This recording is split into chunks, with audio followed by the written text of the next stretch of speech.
Ridwan Anjas.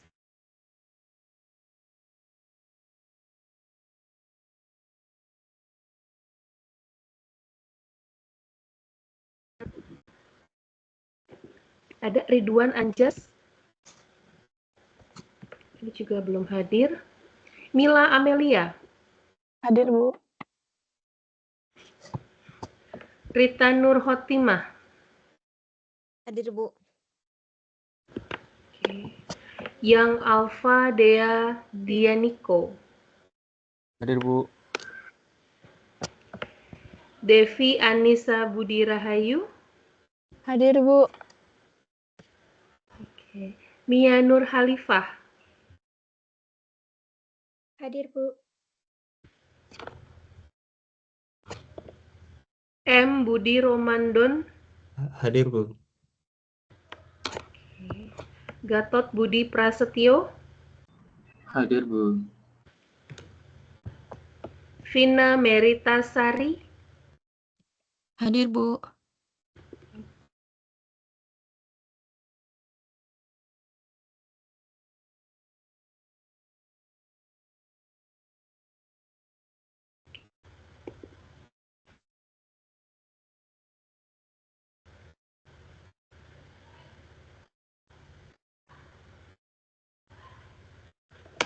Ada Marwanto? Hadir, Bu. Oh iya, baik. Ada yang belum disebut di sini?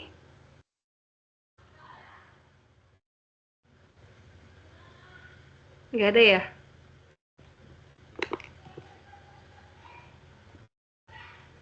Oke, baik. Kalau nggak ada, kita bisa langsung ya. Saya tampilkan dulu di layar.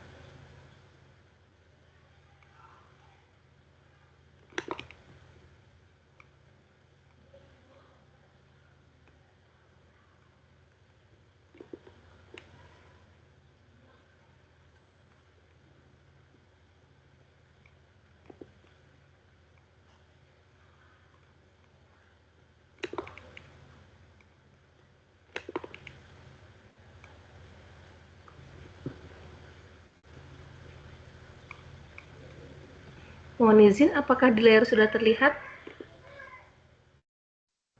Belum ada, Bu. Belum, Bu. Belum ada. Sebentar, Tadi saya coba sudah yang kembali show. lagi. Kembali lagi ya.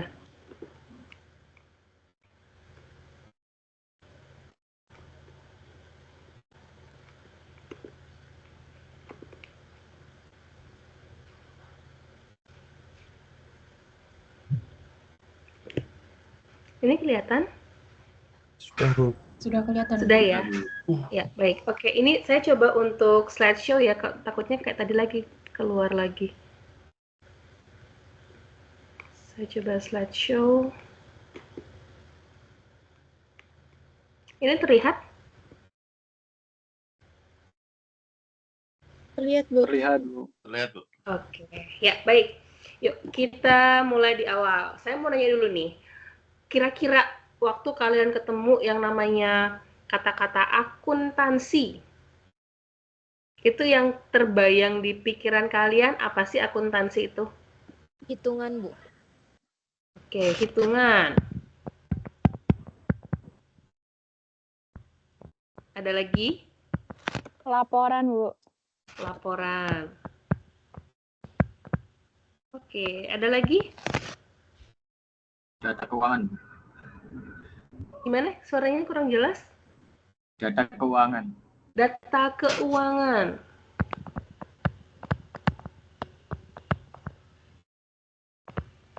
Oke, apa lagi nih? Pencatatan, Bu. Pencatatan.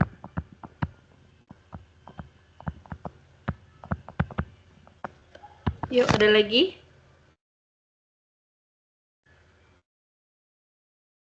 Boleh apa aja yang terlintas di pikiran kalian boleh langsung disampaikan di sini. Misalkan cuma tahu akuntansi itu ada sisi apa dan apa gitu. Nah, silakan.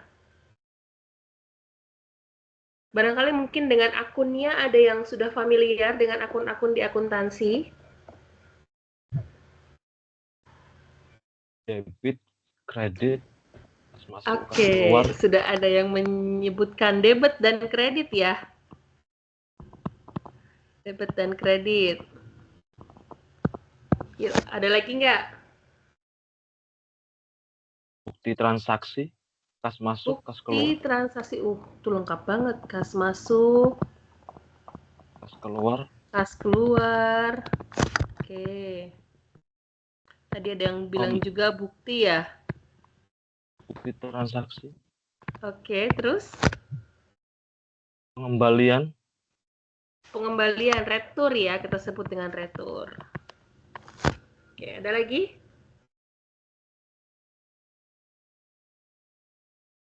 Modal, Bu. Modal. Oke, udah mulai nyerempet-nyerempet di akun nih. Modal. Terus apa lagi?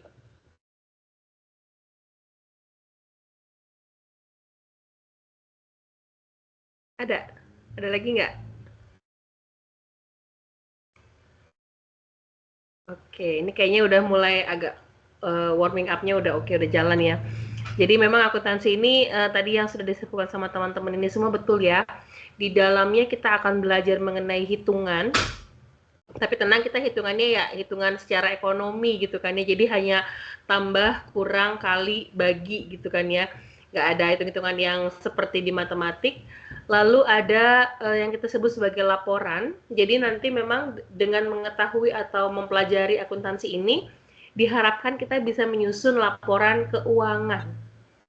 Gitu ya. Nah, laporan keuangan ini sebenarnya kita kalau komplit ya secara lengkapnya itu ada 5. Dari mulai laporan laba rugi, kemudian ada perubahan modal, ada neraca, arus kas, dan juga ada catatan atas laporan keuangan. Tapi biasanya kalau untuk perusahaan itu basicnya 3 aja udah cukup, gitu ya. Nanti dari 3 ini itu bisa di-create atau bisa dihasilkan untuk laporan arus kasnya. Nah, terkait dengan yang ketiga tadi katanya ada yang namanya data keuangan. Mungkin ini bisa saya kelompokkan antara si data keuangan dengan bukti transaksi gitu kan ya. Ini agak-agak mirip gitu ya. Nah, untuk data keuangan ini isinya bisa berupa seperti misalkan ada suatu bentuk transaksi di mana di dalamnya itu ada beberapa seperti kayak kas masuk, kas keluar, kemudian ada juga invoice, penerimaan atau pelunasan piutang dan lain-lain. Itu data keuangan. Tapi kalau bukti transaksi itu berarti betul-betul pure hanya bentuk buktinya saja. Seperti misalkan kita kalau belanja itu ada struk belanjanya gitu kan ya. Lalu kalau misalkan kita pergi ke UMKM gitu ya, usaha mikro itu biasanya kan mereka kalau untuk struk itu masih manual, jadi pakainya nota. Nah, itu juga termasuk yang namanya bukti transaksi. Kemudian ada yang bilang tadi pencatatan gitu ya. Jadi betul, yang namanya akuntansi itu berarti kita melakukan pencatatan.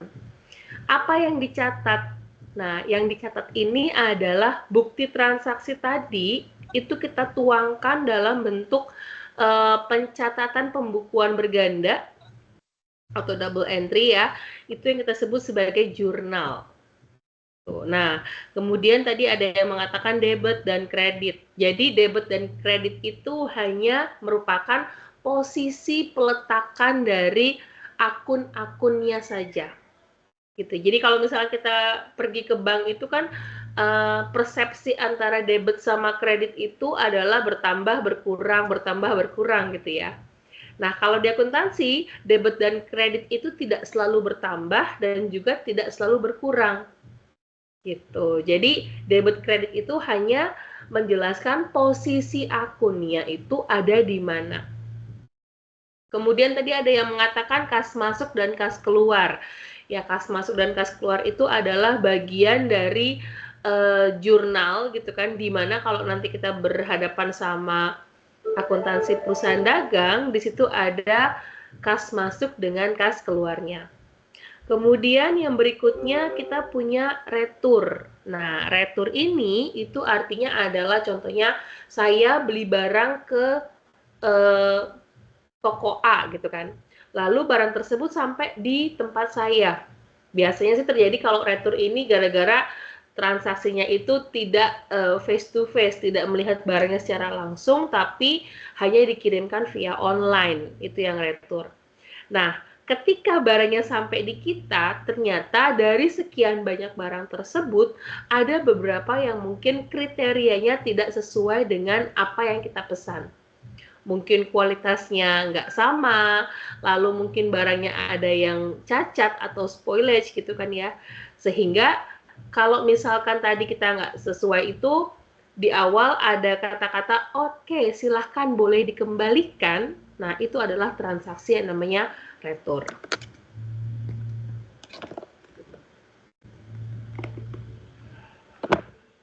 Oke, nah ini adalah tipe-tipe bisnis gitu ya.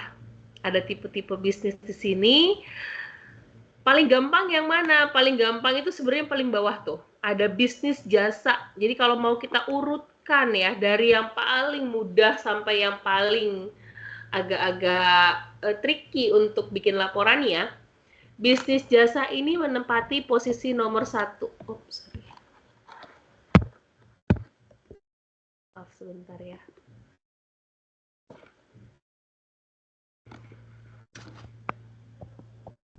Yang nomor 1. Lalu perdagangan ini menempati posisi nomor 2. Dan manufaktur ini menempati posisi nomor 3. Gitu ya. Contoh ya dari yang namanya bisnis jasa seperti yang dapat teman-teman lihat di layar gitu kan. Contohnya adalah perusahaan Disney. Produk yang dihasilkan adalah hiburan. Lalu ada beberapa macam airlines gitu ya. Produknya adalah transportasi, kemudian hotel, ini produknya adalah penginapan. Kemudian contohnya di sana adalah untuk Merrill Lynch, itu untuk produk konsultasi keuangan, dan juga ada Sprint, ini untuk telekomunikasi. Oke. Kemudian kita cek lagi nomor 2 di bisnis perdagangan. Ini contohnya ada Walmart, itu produk yang dihasilkan adalah barang dagangan umum. Kemudian Toys R Us, ini produknya adalah mainan. Circuit City, produknya adalah elektronik. Lands' End, produknya adalah pakaian, serta yang terakhir adalah Amazon, produknya yaitu buku internet, musik, dan juga retailer video. Nah, kira-kira dari nomor 1 dan nomor 2 ini kalian bisa ambil kesimpulan nggak? Apa yang membedakan antara produk nomor 1 sama produk nomor 2? Yuk, boleh, silakan.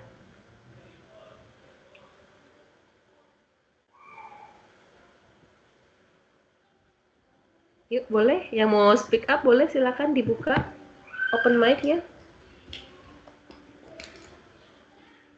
Produk yang dihasilkan, Ibu. Iya, ini dengan siapa nih? Ini nggak kelihatan soalnya nih, mic-nya. Maaf, dengan Marwanto. Marwanto, oke. Ya, bedanya apa nih? Jenis produk yang dihasilkan berbeda kan, Bu? Jenis produk yang dihasilkan berbeda, betul berbeda. Bedanya di mana nih? Kalau untuk yang jasa dia pelayanan gitu, Bu. Layanan, Kalau untuk oke. manufaktur ya seperti yang tertulis di sini, seperti minuman, televisi itu kayak barang-barang elektronik. Oke. Kalau untuk yang perdagangan, perdagangan juga ada elektronik juga ya, Bu? Ya, ada. Kalau untuk yang perdagangan mungkin dia lebih ke kayak supermarket, terus toko online seperti itu mungkin, Bu. Toko online, menarik nih, toko online gitu ya. Ya, kalau Nah. itu pendapat dari saya, Bu. Nggak apa-apa, nggak apa-apa. Oke, terima kasih Marwanto. Yang lainnya, ada yang mau mencoba melengkapi jawaban temennya ini? Oh, ada yang Alfa Deaniko. Betul ya? Ini panggilnya apa nih? Panggilannya Yong, Bu. Oh, Yong. Iya. Oke, gimana Aku menurut izin Yong? menjawab. Untuk yang nomor 1 itu usaha dalam bisnis jasa. Jasa yang dimaksud adalah jasa atau apa? Kayak usaha dari perusahaannya sendiri. Terus yang ketiga itu bisnis manufaktur, itu usaha yang dia mempunyai kayak produknya sendiri. memproduksi kita produknya belum sendiri. ke nomor 3 dulu, Mas. Ke nomor 2 dulu. Oh, nomor 2. Yang nomor 2 itu dia sebagai kayak penyalur.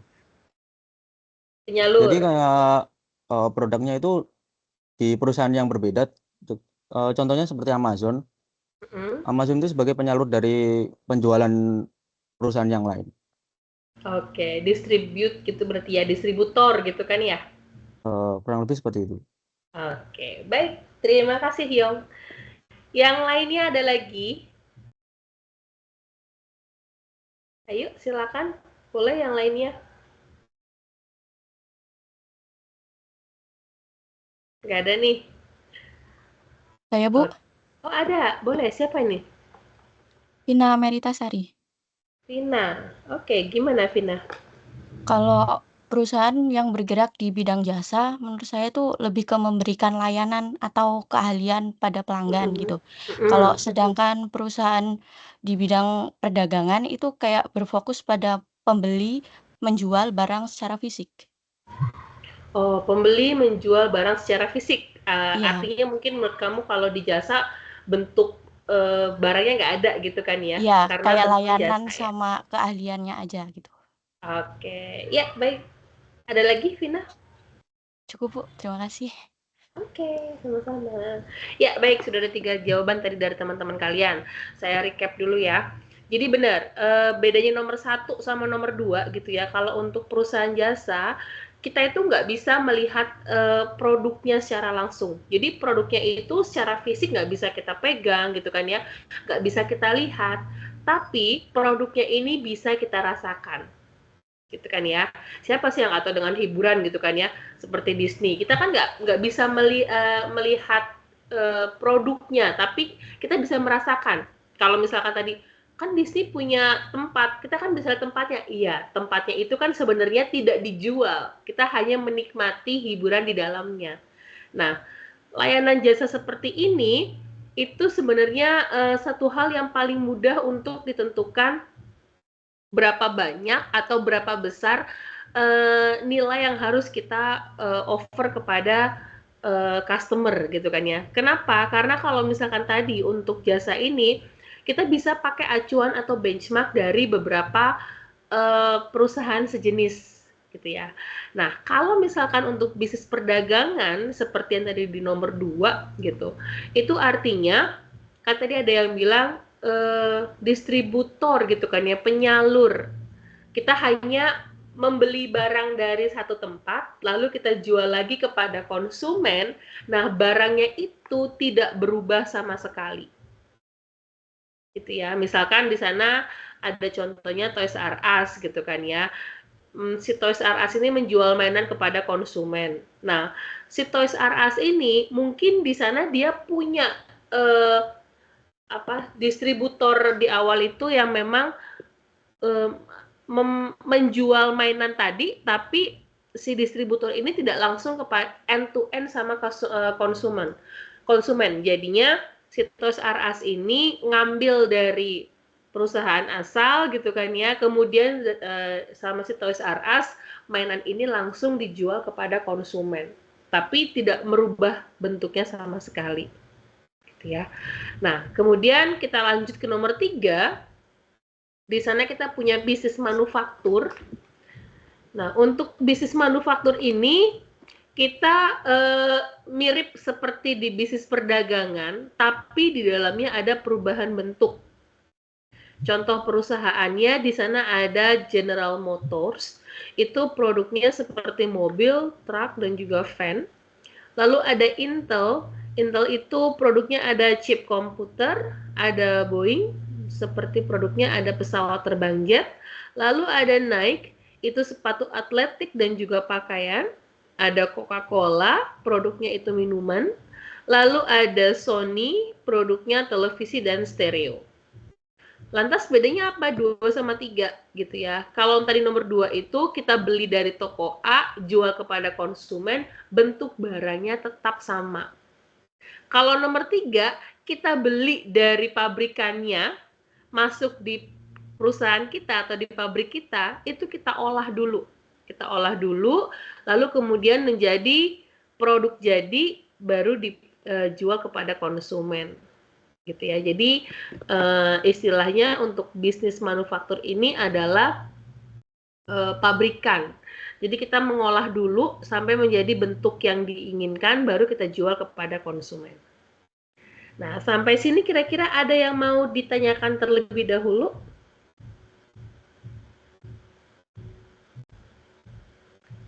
Silakan boleh kalau ada yang mau bertanya.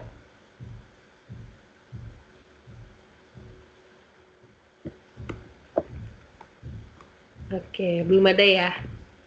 Kita lanjut.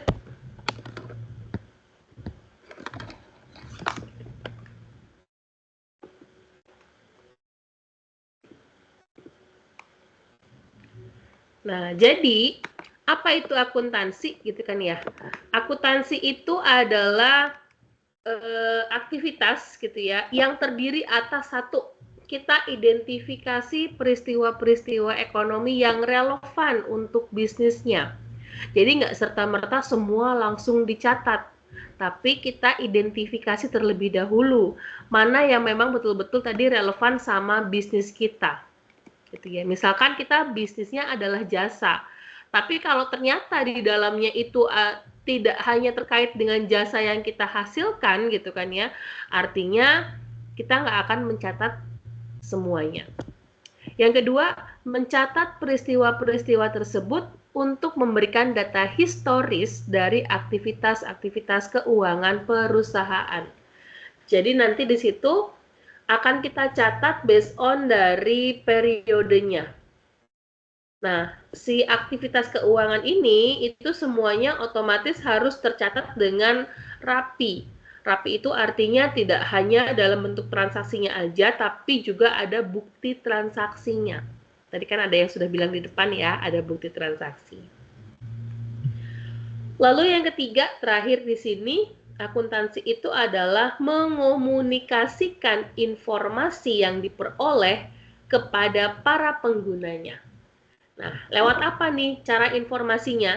Yaitu dengan cara menghasilkan laporan keuangan akuntansi tadi, gitu kan ya. Laporannya apa saja tadi? Di depan mungkin ada yang masih ingat, saya tadi bilang, ada berapa laporan akuntansi yang kira-kira akan kita hasilkan? Boleh yuk, silakan. Ada yang masih ingat tadi? Di depan?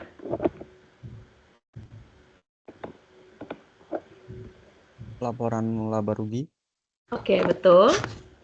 Laporan Satu arus ada kas. laporan laba rugi. Laba rugi, oke. Dua ada? Laporan arus kas. Oke, arus kas saya letakkan di nomor 4 ya. Oke. Ada lagi? Laporan neraca. Neraca. Oke, neraca itu ada di posisi nomor 3. Oke, ada lagi? Laporan ekuitas atau modal Ekuitas. perusahaan. Betul, perubahan ekuitas. Perubahan modal ya. Ada lagi?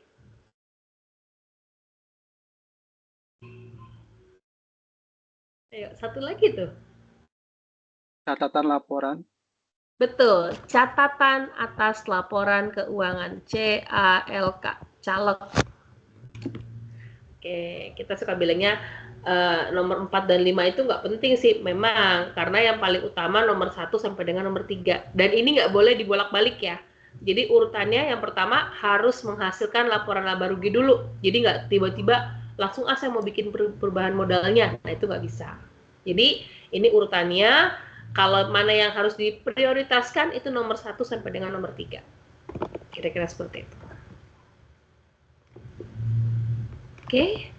Nah, siapa saja pengguna data akuntansi gitu kan ya? Yang pertama ada pengguna internal. Gitu. Pengguna internal ini adalah para manajer yang merencanakan, mengorganisasikan, dan menjalankan perusahaan. Oke, yang kedua adalah para pengguna eksternal. Jadi selain tadi pengguna internal, akuntansi itu bisa digunakan juga oleh para pengguna eksternal, seperti orang-orang di luar perusahaan yang kepengen tahu nih, kira-kira kondisi perusahaan kita ini sehat atau enggak. Itu bisa dilihat dari informasi keuangan. Kemudian biasanya sih pengguna utamanya itu adalah para investor dan para kreditur. Nah, kenapa para investor ini butuh laporan keuangan kita gitu ya? Karena si investor ini kan tujuannya kita tarik itu untuk menanamkan modalnya di perusahaan kita. Nah, kalau sebagai investor tadi ingin menanamkan modalnya di kita, pasti kan dia harus lihat dulu nih, perusahaan kita ini sebenarnya kalau mau ditanamkan modal bagus apa enggak. Jangan-jangan dia tanam modal tapi ternyata perusahaan kita ini nggak sehat gitu ya, nggak bisa kasih dia yang namanya dividen. Terus yang kedua para kreditur nih, kenapa para kreditur ini juga sangat butuh laporan keuangan perusahaan? Karena kreditur ini kan sama seperti investor gitu ya, dia juga ngasih modal, tapi bentuknya adalah minjemin. Minjemin kalau tadi si investor itu taruh di kita modalnya, kemudian nanti di akhir periode kita hitung-hitungan, oh ada dividen yang akan kita berikan. Nah, kalau kreditur ini minjemin uangnya ke kita untuk kita putar di modal, tapi si kreditur ini mengenakan seperti persyaratan. Contoh, oke, saya pinjemin kamu uang gitu kan ya untuk kegiatan usaha, tapi nanti ini jangka waktunya cuma boleh 3 tahun loh ya gitu kan ya. Kemudian nanti ini kamu harus bayar bunga loh ya ke saya, misalkan bunganya tiap bulan atau 6 bulan sekali gitu kan ya, dan itu sifatnya fix gitu. Jadi sebenarnya kenapa dua orang ini yaitu investor sama kreditur ini sangat butuh laporan keuangan kita, tujuannya tadi mereka kan juga menanamkan uangnya di kita ya, modalnya di kita, jadi mereka juga nggak mau dong kayak beli kucing dalam karung gitu kan. Mereka harus lihat dulu apakah kita itu worth it untuk diberikan permodalan atau diberikan pinjaman. Oke. Sampai sini ada yang mau bertanya dulu?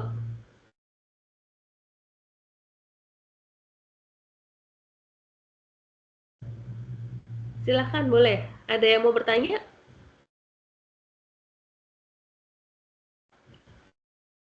Belum ada? Bu, cukup jelas, Bu. Oke, kita lanjut ya. Mau nanya? Enggak, Enggak tadi apa urutan akuntansi dari laporan keuangan sampai nomor 5 bisa diulangi nggak, Bu? Oh, oke. Urutannya. Yang ini. Iya. Pertama laporan laba rugi. Gitu ya. Jadi laba rugi itu kita nyari kita untung apa enggak sih gitu kan ya. Nah, kalau misalkan udah ketahuan nih hasilnya, oh kita ternyata untung nih. Nah, kalau kita untung, berarti logikanya modal kita nambah dong. Betul nggak? Iya. Modalnya nambah, dicatat di laporan perubahan modal, nomor 2. Oke. Setelah ketahuan kita tadi modalnya bertambah, otomatis posisi neraca kita juga akan berubah. Gitu ya. Jadi ketika posisi neraca tadi berubah, kita buatlah di laporan nomor 3, laporan yang namanya neraca.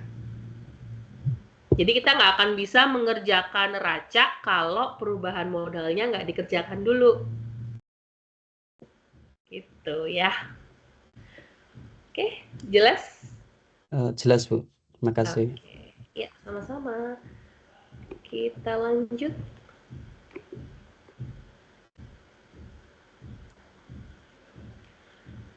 Nah, ini sekarang tipe organisasi bisnis gitu ya. Kalau tadi kan kita lihat bisnis itu bentuknya ada yang jasa, dagang, dan manufaktur.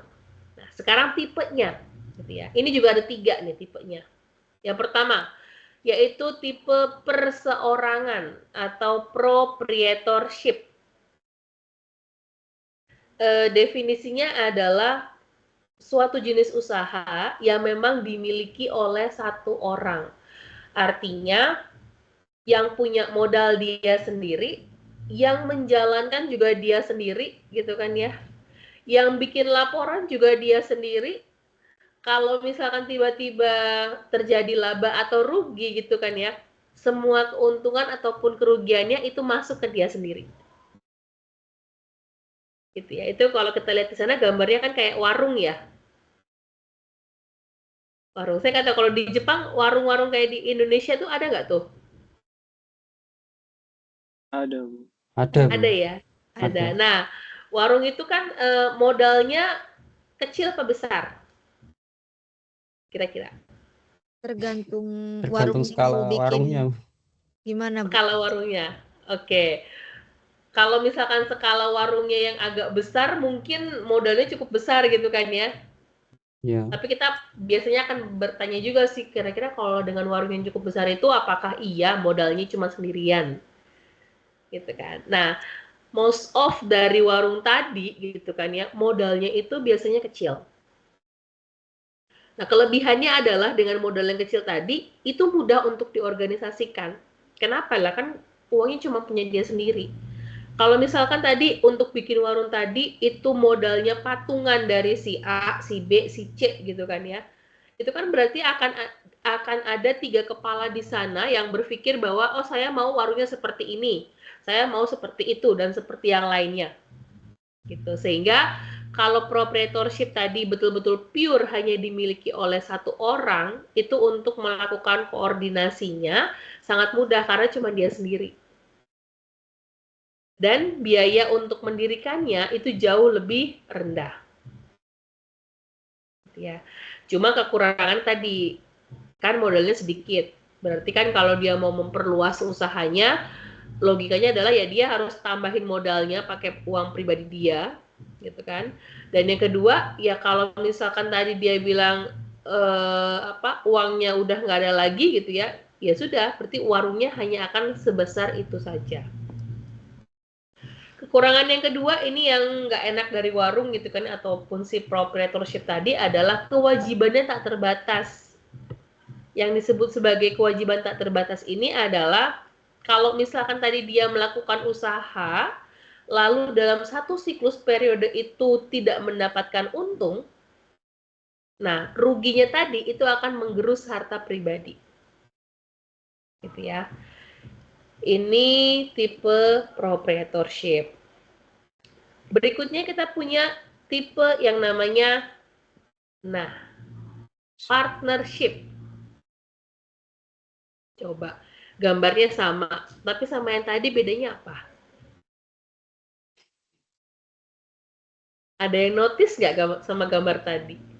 Beda namanya. Namanya, Bu. Oke, Ini yang kalau yang menjalankan tadi dua apa? orang. Namanya Joyce tadi. Betul. Yang tadi satu ya? Iya. Iya.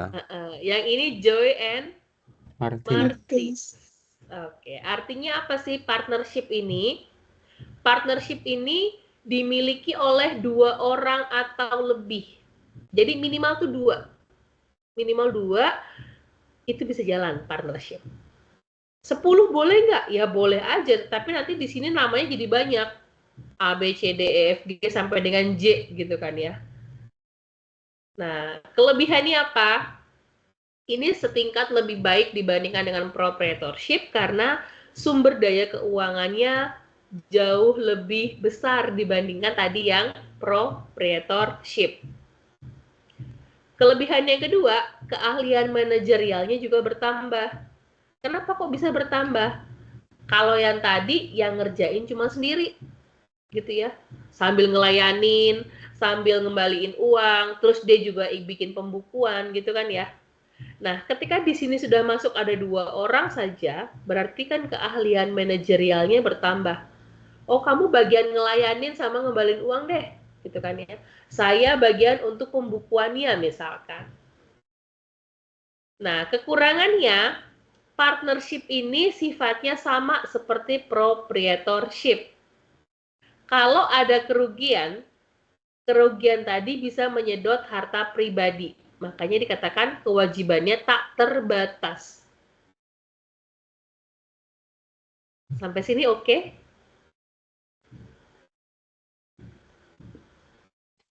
Jelas?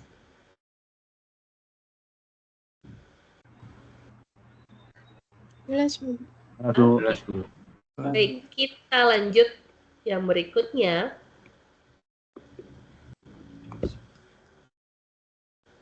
Nah, gambarnya sama nih, warung-warung juga. Tulisannya beda tuh. Jadi kira-kira apa bedanya sama yang tadi?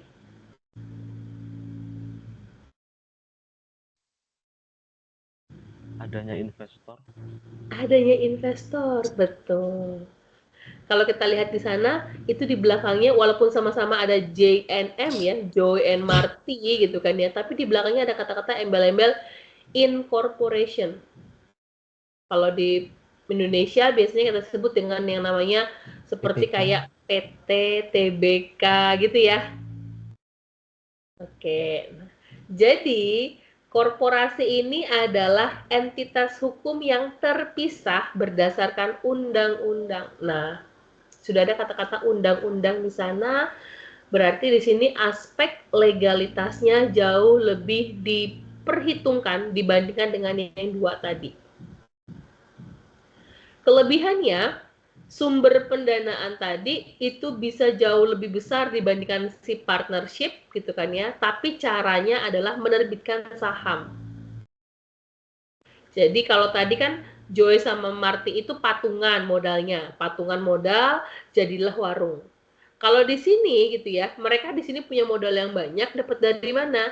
Dapat dengan cara menerbitkan saham kepada masyarakat secara umum biasanya.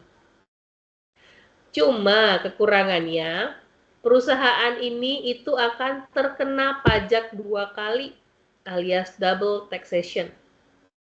Kira-kira kena pajak apa aja nih?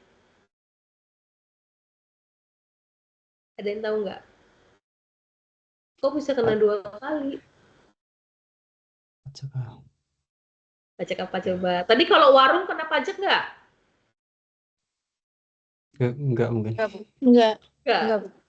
Yakin nggak kena?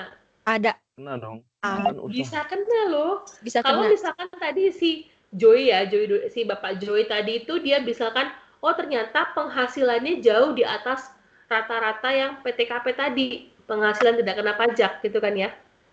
Dia akan kena yang namanya pajak penghasilan. Cuma satu, pajak penghasilan. Terus si partnership tadi, Joy and Marty, kena pajak nggak? Kena juga. Tapi yang dikenakan pajak tadi hanya pajak penghasilannya pribadi saja.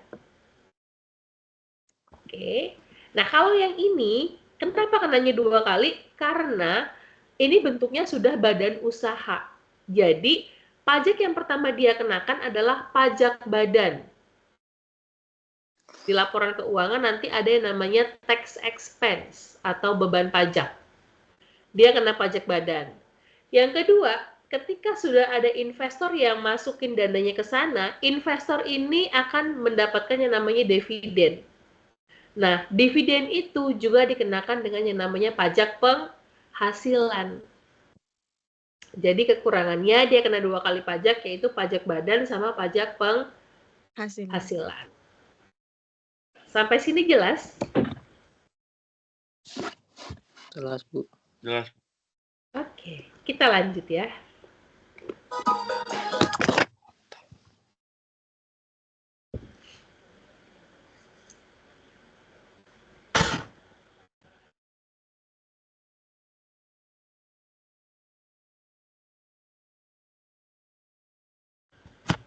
Nah, ini adalah proses penyediaan informasi. Sebentar, saya geser dulu, ada yang tertutup di sini. Nah, di situ kita lihat dulu. Kita identifikasi stakeholders gitu kan ya. Stakeholders-nya tadi ada internal, ada eksternal. Internal itu seperti kayak pemilik, manajer, pegawai gitu kan ya. Lalu kalau eksternal itu seperti konsumen, kreditur, dan juga government. Setelah kita tahu gitu kan ya, kita ketahui kebutuhan informasi stakeholder, baru kita rancang sistem informasi akuntansi yang dibutuhkan oleh mereka. Terakhir, ini baru kita catat data ekonomis dari aktivitas bisnisnya. Jadi pas menyediakan sistem informasi akuntansi ini memang kadangkala tidak semuanya di open gitu kan ya. Contoh misalkan di sini kita punya pegawai. Nah, kira-kira si pegawai ini itu kepengen tahu yang namanya informasi laporan keuangan itu yang seperti apa sih?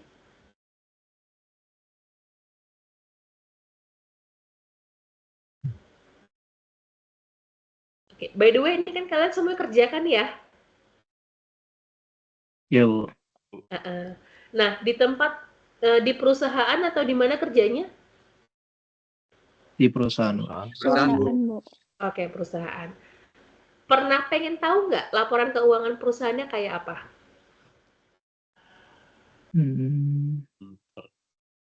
Pernah sih, Bu, dulu. Pernah, Bu. Pernah. Itu apa yang membuat kalian kepengen tahu laporan perusahaannya? Karena waktu itu ingin membeli sahamnya, Bu. Berinvestasi. Oh, ingin beli saham. Oke, bagus. Beli saham. Ada lagi? Mungkin untuk kelanjutan ke depannya bakal collab apa enggak? Kelanjutan. Oke, bagus banget tuh. Apakah perusahaannya bakalan eksisten terus ataukah malah collab gitu kan ya? Nah, biasanya memang kalau pegawai itu lebih condong ke arah sana tuh. Apakah perusahaan tempat saya bekerja ini akan eksis terus atau malah nanti membahayakan saya nih gitu kan ya?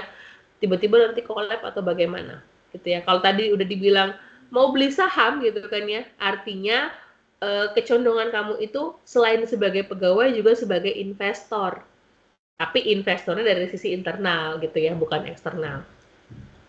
Sehingga kira-kira kalau kamu sebagai pegawai tadi, apakah 5 laporan keuangan tadi kamu butuhkan? Sangat dibutuhkan, Bu. Semuanya? Laporan laba rugi itu dibutuhkan untuk mengetahui perusahaan itu dalam keadaan sehat atau enggak. Oke, terus? Terus untuk apa? Agar kedepannya tuh perusahaan ini tetap bisa bersaing dengan perusahaan lain atau enggak, jadi tetap bisa tumbuh. Oke, jadi kira-kira kalau 5 nih, dari 5 ini misalkan disuruh milih, laporan mana yang paling kamu butuhkan sebagai pegawai? Neraca nggak sih? Kan kita bisa lihat dari situ. Neraca? Iya, Oke. karena kan ada grafiknya sih dia, Bu. Naik turunnya dia kan bisa kelihatan di situ. Dari tahun per tahun apa dari Neraca loh. Ada lagi nggak nih? By the way, pernah baca laporan keuangan nggak? Kalau neraca komplit pernah. ya. Nah, jadi laporan keuangan yang komplit itu, kalau tadi kita lihat yang nomor 5, kan ada CALK ya. CALK itu panjang halaman di laporan keuangan itu bisa lebih daripada 50 halaman.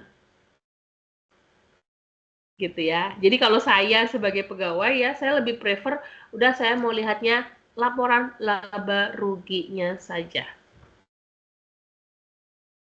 Oke, kenapa? Karena dari laporan laba rugi aja itu kalau perusahaan tadi punya jenis banyak segmentasi usaha gitu kan ya, itu udah panjang banget itu, udah berlembar-lembar untuk laporan laba ruginya.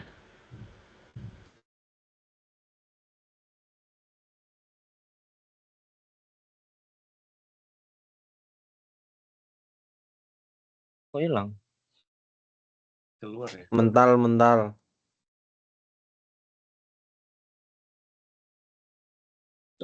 Kok hilang? Pencet mungkin. Cek. Ya, iya Ibu. Udah. Iya. Sepertinya jaringan saya tiba-tiba dia langsung hilang, nggak ada warning apa-apa, langsung keluar. Maaf ya. Iya Ibu, nggak apa-apa. Saya share ulang lagi yang tadi.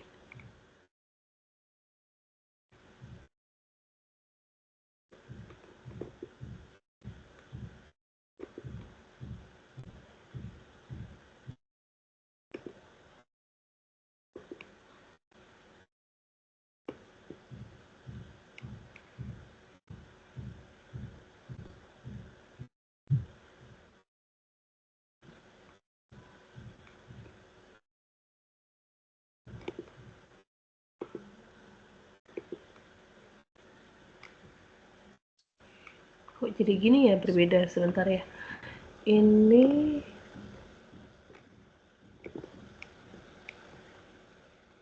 Yang kelihatan di kalian ini yang masih di halaman depan atau sudah sampai proses penyediaan ya?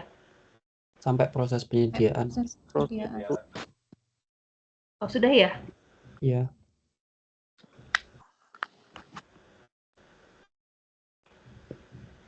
Tapi saya nggak bisa running nih.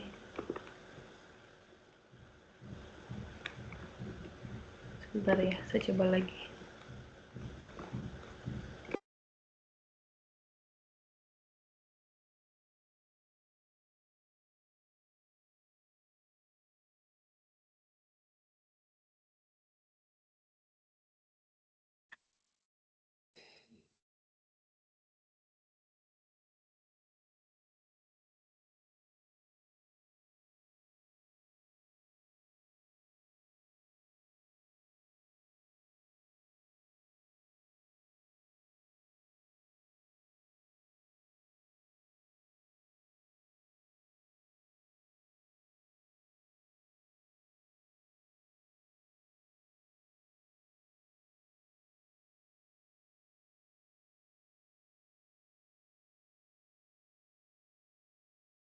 Maaf Ibu, itu masih di mute.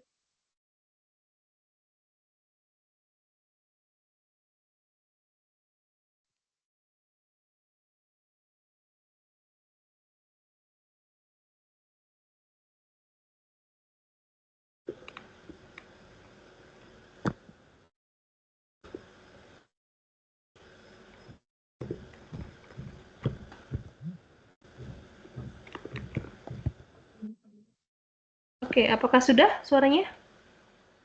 Sudah, Sudah, Bu. Bu. Sudah. Oke. Ya, baik, kita lanjut lagi di sana. Jadi sebagai pegawai tadi yang paling penting adalah kita laporan apa tadi? Laporan laba rugi.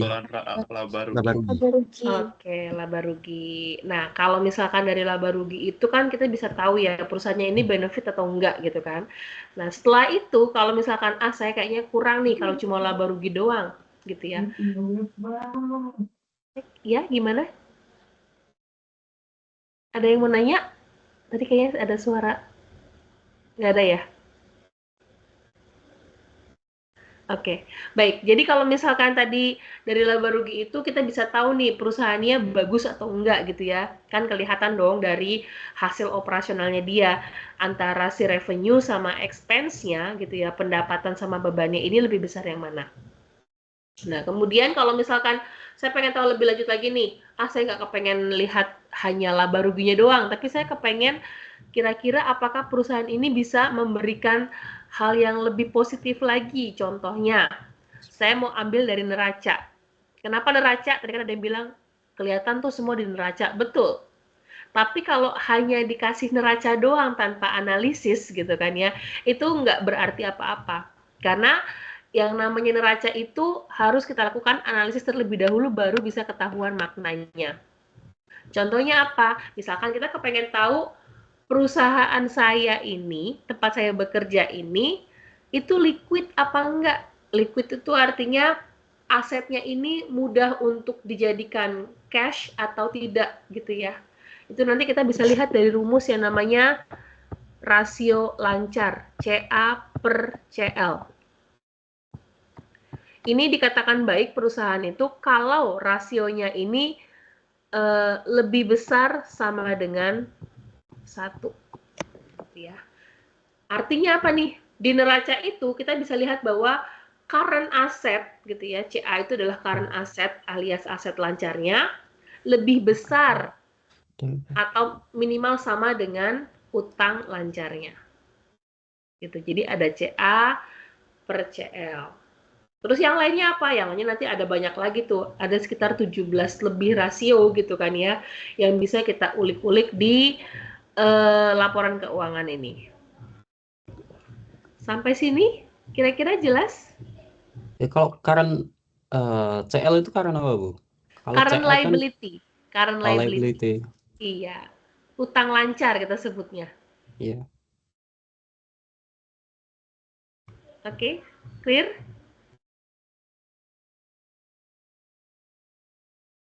Lanjut ya. Etika bisnis. Di sini ada beberapa prinsip-prinsip yang mendasari perilaku yang etis gitu ya. Yang pertama, hindari pelanggaran etika walaupun itu kecil. Yang kayak apa sih pelanggaran etikanya kalau terkait dengan etika bisnis? Ada yang tahu nggak?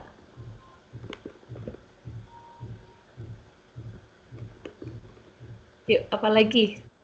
Tidak membayar pajak itu Bu termasuk ke etika bisnis enggak? Betul. Tidak membayar pajak itu juga termasuk etika bisnis. Tapi itu agak besar gitu kan ya etika bisnisnya. Ini yang etika bisnisnya kecil banget. Mencuri ide bisnis mungkin. Mencuri ide bisnis itu juga betul. Cuma itu udah agak lebih besarnya lagi. Kalau tidak membayar upah karyawan gitu gimana, Bu? Betul juga, itu juga benar. Itu juga etika bisnis gitu kan ya. Tapi kan itu skalanya udah lebih besar. Nah, sekarang ya etika bisnis yang walaupun itu kecil, yang sering terjadi dan dianggap sebagai hal yang ya udahlah ini biasa aja gitu kan ya. Kalian kalau belanja di supermarket gitu kan ya, pernah ini nggak kasirnya itu bilang, ini saya buletin ya, ada nggak yang kayak gitu? Pernah Bu. Iya Bu. Pernah kembaliannya dikasih permen Bu. Nah, kalau di Jepang masih ada kali ya, pakai permen ya? Enggak ada Bu. Enggak ada Bu. Kembalian Nggak ada. Enggak ada. Jujur Bu. Indomaret tanpa gitu. Emang di Jepang ada Indomaret? Ada Enggak, Lawson, itu Bu. loh yang Family Mart kasusnya gitu, Bu. kasih Family permen. Mart. Ada. Family Mart ya? Iya. Ya, oke. Ya, betul sekali tuh. Biasanya sih kasirnya bilang gini, Mas ini kembaliannya saya kasih permen ya, gitu kan ya? Atau misalkan, Mas ini boleh nggak donasikan kembaliannya, gitu kan ya? Nah, itu sebenarnya masih sopan kalau dia ngomong. Tapi kalau kadang-kadang kan suka ada kasir yang ya mungkin lagi malas ngomong kali ya. Habis selesai gitu kan ya, kita ada selisih pengembalian, harusnya ada kembali walaupun nominalnya kecil gitu kan. Terus tiba-tiba langsung di rounding aja kalau dari struknya itu langsung dibulatkan ke atas gitu kan ya. Udah langsung dikasih ke kita, nggak ditanyakan kembali gitu ya. Itu sebenarnya sudah melanggar etika bisnis yang paling dasar gitu kan. Kenapa? Karena kan sesuai dengan namanya, konsumen itu atau consumer itu adalah raja. Betul nggak? Betul Bu. Betul. Nah, kita nggak tahu nih di konsumen itu apakah dengan yang menurut si kasir tadi ini kecil banget kok gitu, nggak mungkin lah dia butuh gitu kan. Ya kita kan nggak tahu. Sebenarnya mungkin memang dia butuh tadi untuk hal yang lain gitu kan. Itu pelanggaran yang memang harus kita hindarkan. Tapi dianggap menjadi sesuatu hal yang lazim ya, bahkan di Indonesia pun itu lazim banget gitu kan. Kalau kita belanja itu yang seperti itu. Makanya kalau saya lebih suka belanjanya bayarnya itu sekarang pakainya kris gitu kan ya. Di Jepang kris juga ada kan ya?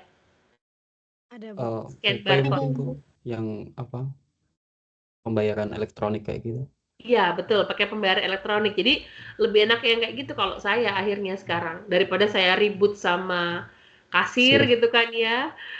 Dikasihnya permen lah, dikasihnya yang nggak sesuai. Jadi saya mendingan udah ada transfernya atau ada kalau kita sebutnya sebagai scan krisnya ada. Oke, saya akan bayar seperti itu. Jadi itu pencegahan supaya si etika bisnis yang paling basic tadi itu bisa dihindari. Lalu yang kedua, pusatkan perhatian pada reputasi jangka panjang. Gitu. Jadi kalau misalkan sebagai seorang bisnismen gitu ya, kita kalau hanya terpaku sama jangka pendek aja gitu kan, itu usahanya yakin deh nggak bakal jalan-jalan. Misalkan, oh ini yang barang ini saya rugi nih gitu kan ya, fokus saya hanya di barang itu aja, itu pasti nggak akan jalan. Kenapa? Karena fokusnya nggak bisa lihat ke jangka yang panjangnya itu mau seperti apa. Jadi sebaiknya kalau untuk etika bisnis yang baik, kita perhatikan reputasi jangka panjang. Yang ketiga, Anda bisa saja dihadapkan pada konsekuensi pribadi yang buruk bila tetap berpegang pada posisi yang etis. Ini seperti kayak dilema ya. Jadi misalkan kita, kalau yang nomor 3 ini lebih ke arah korporasi. kita posisi sebagai manajer misalkan. Di satu sisi, sebagai seorang manajer itu harus pro sama perusahaan, gitu ya. Di satu sisi, sebagai seorang manajer juga harus pro sama investor. Ini biasanya antara investor sama perusahaan ini head to head gitu ya, jadi nggak barengan kadang-kadang visinya. Kalau si perusahaan itu kan maunya untung terus, betul nggak? Itu perusahaan. Tapi kalau dari sisi investor, kan dia yang menanamkan uangnya di situ ya, di permodalan ya. Dia nggak mau dong kalau misalkan ternyata, kok udah setahun saya nggak dapet dividen ya, gitu kan ya. Kan maunya dia, saya tanam modal, terus saya dapat dividen. Nah, manajer itu bekerja di dua hal tadi nih. Dia harus pro sama perusahaan, artinya, oh saya punya laba nih, labanya mau saya pakai untuk kegiatan usaha aja. Betul. Tapi dia juga lihat harus investor nih. Investor ini kira-kira dari laba tadi, berapa banyak yang akan dibagikan dalam bentuk dividen. Ya.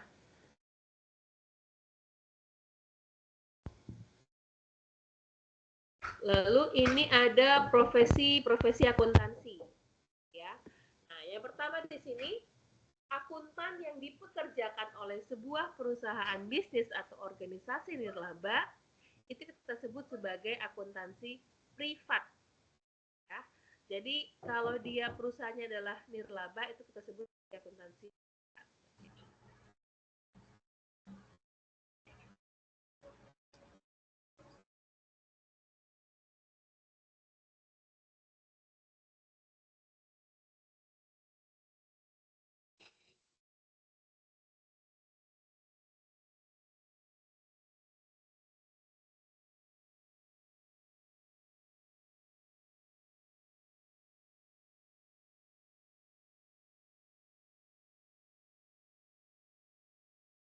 Ada nggak ya layarnya?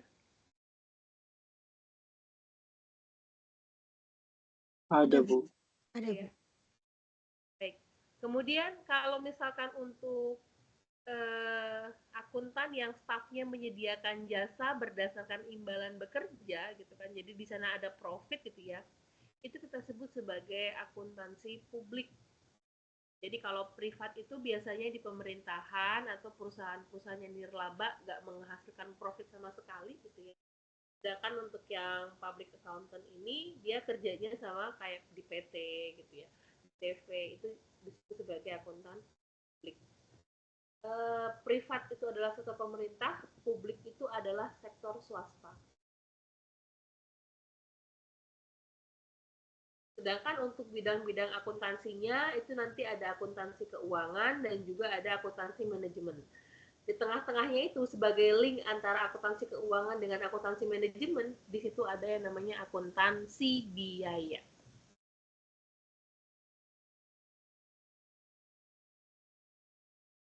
Nah, ini ada prinsip akuntansi yang diterima umum atau Generally Accepted Accounting Principle. Yang pertama, konsep entitas bisnis membatasi data ekonomik dalam sistem akuntansi pada data yang langsung berhubungan dengan aktivitas bisnis. Ya, jadi ada yang namanya konsep entitas bisnis. Jadi semua data ekonomi itu harus ada batasannya. Contoh, investor boleh lihat laporan keuangan kita, tapi investor itu nggak bisa melihat data historis. Jadi bukti transaksi itu investor nggak boleh lihat, gitu ya. Jadi harus kita batasi nih. Kan investor tadi tujuannya hanya untuk invest kan, ya berarti kita kasih data yang terkait sama investment aja. Lalu konsep yang berikutnya adalah konsep biaya atau cost principle gitu kan ya. Artinya semua data transaksi itu harus kita catat berdasarkan konsep biayanya. Jadi kalau tadi di perusahaan dagang nih, kita beli barang ke pabrik harganya 200.000.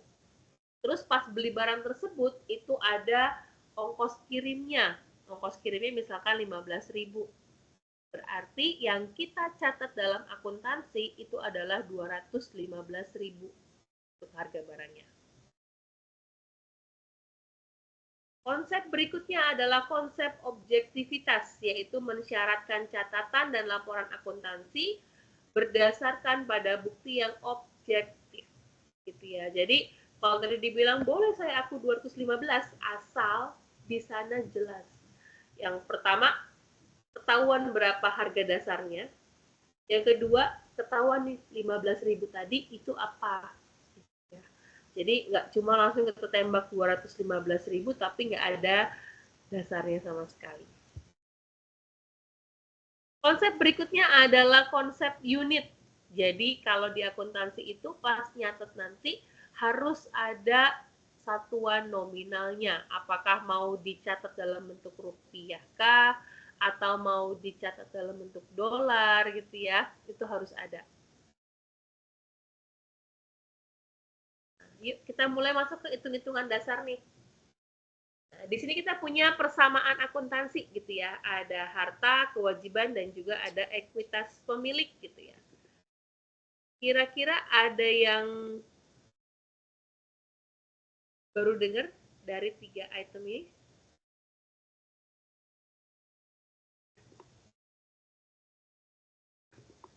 Silakan. Ada yang baru dengar nggak nih?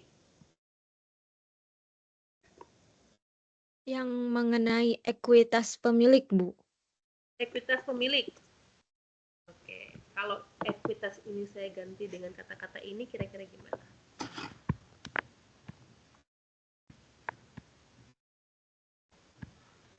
Kalau saya ganti dengan modal, kira-kira gimana? Mudah dipahami. Oke. Jadi belajarnya kayak kita ini nih, di tangan kalian ya, tangan kiri kalian. Oke. Kita punya 5 kan, ada 5 di sana ya. Itu dianggap sebagai akun dasar. Ya. Dari mulai jempol sampai dengan kelingking gitu ya. Jempol ini adalah harta, telunjuk ini adalah utang atau kewajiban. Yang jari tengah ini adalah modal alias ekuitas. Jari manis ini adalah pendapatan. Dan jari kelingking ini adalah beban. Ya. Nah, jadi kalau misalkan mau melihat mana sih posisi debit dan kredit itu gampang. Yang 3 di tengah ini kita tekuk gitu ya.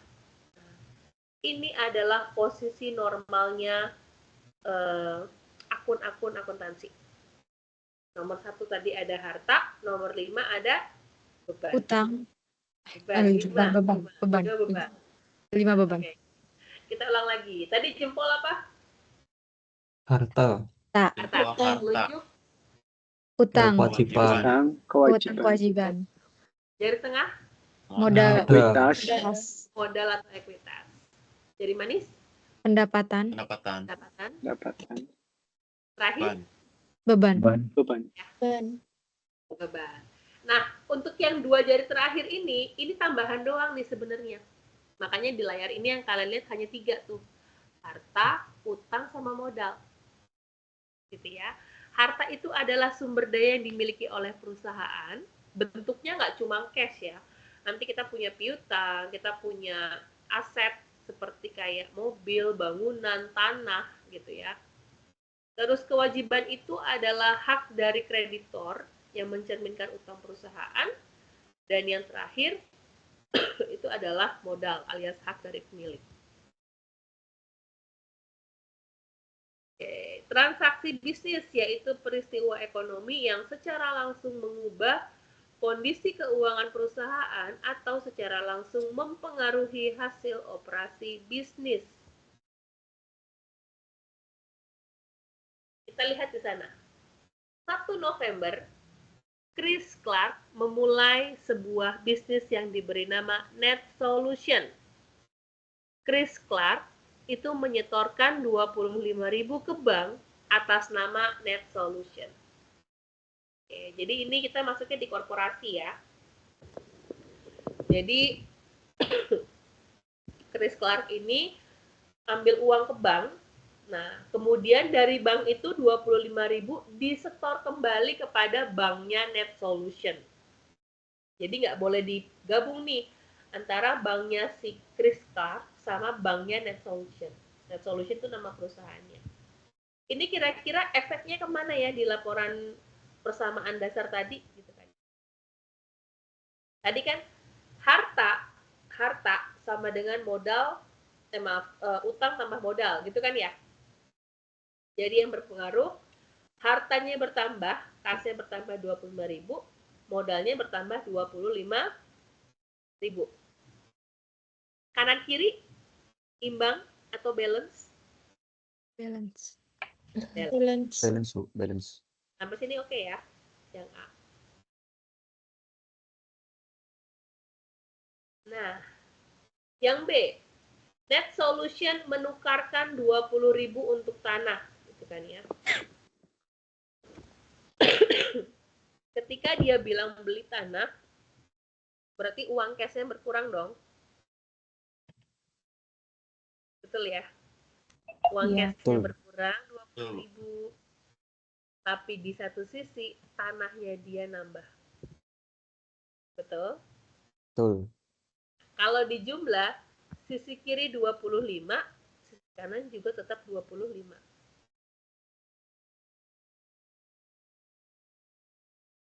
Yang C, Net Solution beli perlengkapan harganya 1.350 dan ada kata-kata di sini, dibayar kemudian. Kira-kira kalau dibayar kemudian itu uang cashnya berkurang nggak ya? Enggak. Enggak ya. Jadi dia beli perlengkapan tapi ngutang gitu ya. Nah, tadi kan dari transaksi yang B itu sisa saldonya itu ada di kas sama di tanah 25.000. Itu kan ya. Ketika dia bilang saya beli perlengkapan, oke, perlengkapan itu adalah bagian daripada harta, perlengkapannya nambah.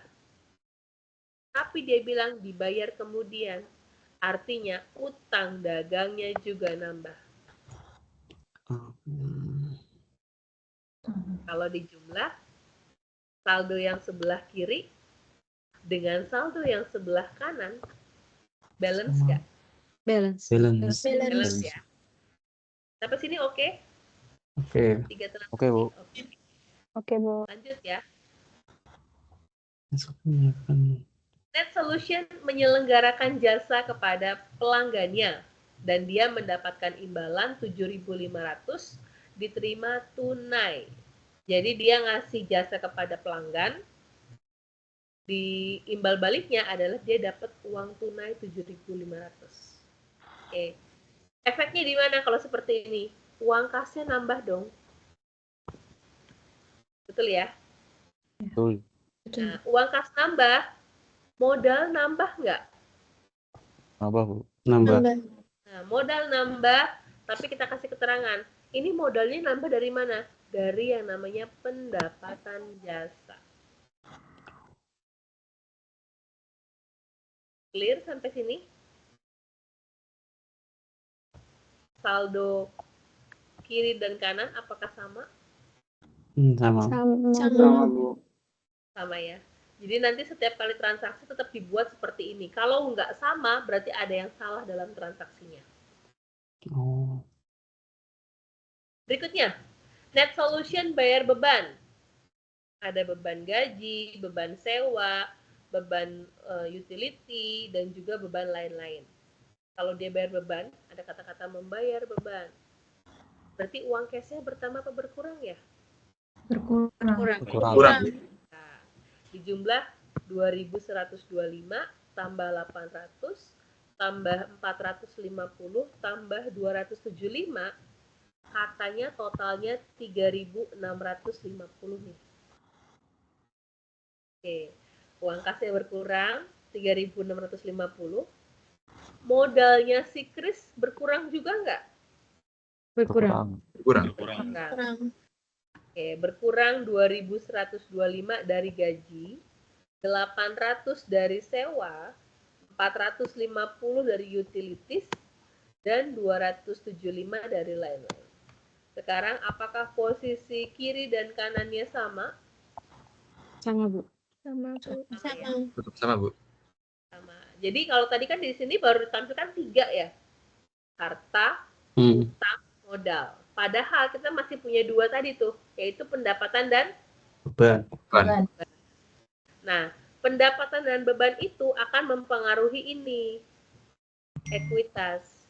Jadi sebenarnya memang tidak dipanjangkan harta sama dengan kewajiban plus ekuitas plus pendapatan dikurangi dengan beban, tapi bisa langsung kita masukkan di sini bahwa kalau beban itu akan mengurangi modal, tapi kalau pendapatan akan menambah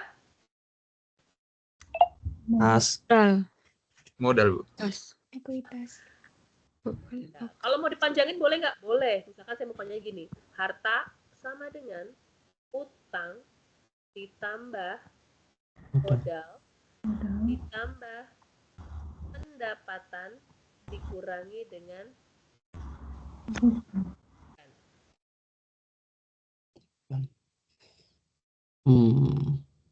Oke, setuju ya? Iya. Nah, kalau kayak matematika nih, kalau mau pindah ruas bisa nggak? Bisa.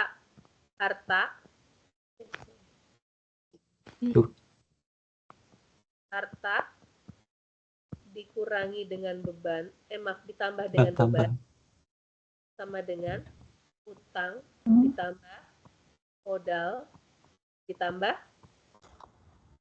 pendapatan. Yang paling bawah tadi itu konsep yang jari ini, tiganya saya tekuk. Harta tambah beban itu sejenis, utang, modal, dan pendapatan, mereka bertiga juga sejenis. Jadi pengelompokannya seperti ini. Harta, beban, utang, modal, pendapatan. Sampai sini clear? Ada yang mau nanya? Boleh? Ibu mohon maaf, Boleh? untuk BAL itu pengertiannya apa ya?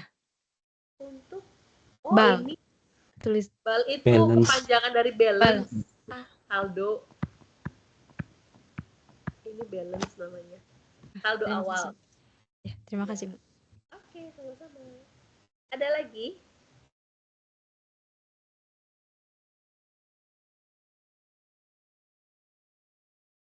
Sudah? Lanjut ya. Oke. Nah, F. Net solution bayar kepada kreditor, bayar utang. Oke, kalau bayar utang kasnya berkurang dong di sini. Betul ya? Betul. Benar, Bu. Nah, karena tadi utangnya dibayar, berarti utangnya dia juga berkurang dong. Kita lihat lagi nih saldonya.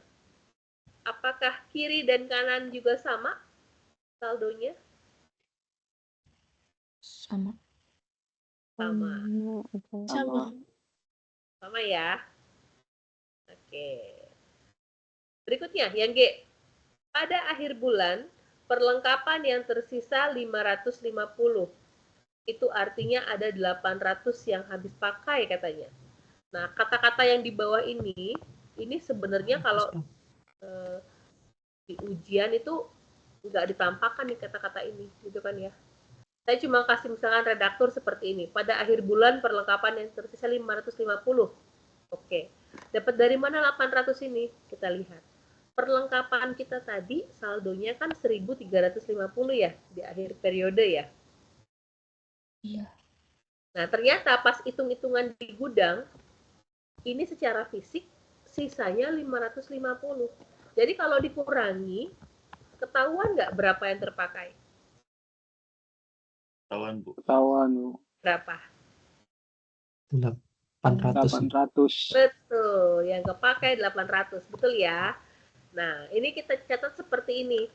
Perlengkapannya itu artinya terpakai 800, makanya minus 800.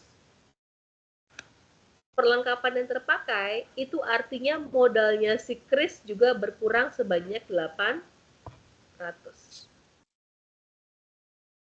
Oke, kalau kita lihat sisi kiri dan sisi kanan, apakah saldonya sama? Sama, Bu. Sama, Bu. Sama ya. Oke. Ada yang mau bertanya dulu sampai dengan transaksi G?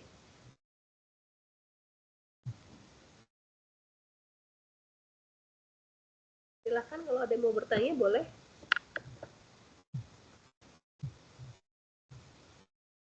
Kalau nggak ada kita lanjut ya. Akhir bulan, Chris ini menarik sebanyak 2.000 dalam bentuk kas untuk keperluan pribadi. Jadi dia, karena kan tadi dia permodalan untuk dia sendiri gitu kan ya, dia ambil nih. Kita sebut ini namanya withdrawal.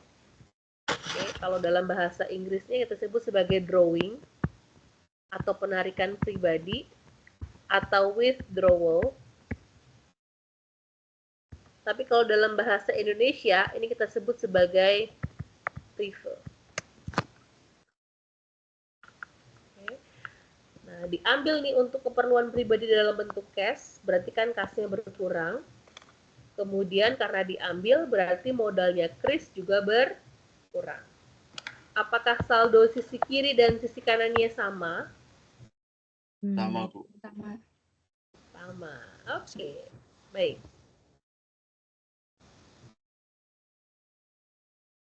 Oke, kita lihat di sini pengaruh terhadap ekuitas pemilik gitu ya. Udah ketahuan ada yang namanya laba nih, gitu ya. Jadi, kapan kita bisa mendapatkan laba?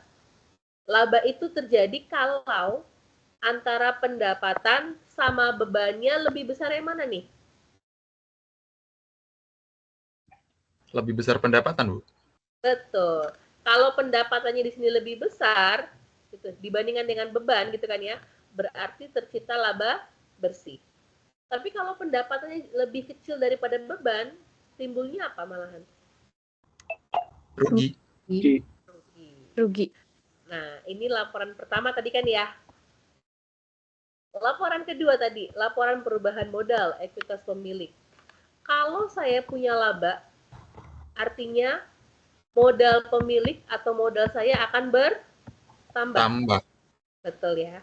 Tapi kalau tadi gara-gara saya ambil untuk kepentingan pribadi, gitu kan ya, alias withdrawal, ataupun drawing, ataupun prefer, modal saya berkurang nggak? Berkurang. Berkurang, Bu. Berkurang. Iya, jadi ekuitas pemilik ini akan bertambah kalau di dalamnya ada laba bersih. Dan ekuitas pemilik akan berkurang kalau di dalamnya ada penarikan pemilik dan juga kalau di sini ada rugi. Oke, sampai sini jelas? Jelas, Bu. Jelas, Bu. Ada yang mau bertanya dulu? Ada yang mau bertanya dulu? Silakan.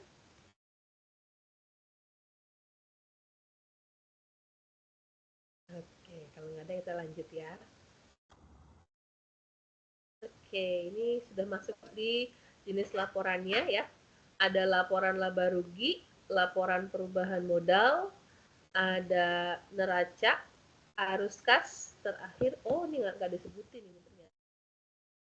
Tambahan ini, harusnya terakhir ada catatan atas laporan keuangan. Oke, yang pertama laporan laba rugi, ini istilah kerennya income statement, yaitu adalah ringkasan pendapatan dan beban untuk periode waktu tertentu, gitu ya. Yang kedua, laporan perubahan modal. Ini adalah statement of owner's equity, yaitu ringkasan perubahan ekuitas pemilik yang terjadi selama periode waktu tertentu. Yang ketiga, laporan neraca atau balance sheet, gitu ya. Kalau di IFRS itu kita sebut bukan cuma balance sheet, tapi namanya statement of financial position. Jadi, laporan posisi keuangan. Isinya adalah daftar harta, kewajiban, dan ekuitas di tanggal tertentu. Laporan yang keempat adalah laporan arus kas. Isinya adalah ringkasan penerimaan dan pengeluaran kas untuk periode waktu tertentu. Dan yang terakhir adalah catatan atas laporan keuangan. Nah, ini adalah bentuk daripada laporan laba rugi gitu kan ya. Dari yang tadi transaksi itu, ada pendapatan jasa, lalu kita kurangi dengan seluruh beban-bebannya ini, ya. Didapatkanlah laba bersih, karena pendapatan dibandingkan dengan bebannya jauh lebih besar pendapatannya. Ini kalau kita compare bebannya jauh lebih besar pendapatannya, makanya tercipta laba bersih.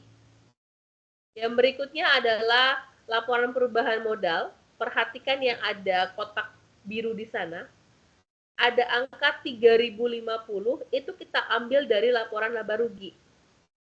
Nah, tadi kan di sini laporan laba ruginya itu mengatakan bahwa perusahaan Net Solution ini punya laba 3050.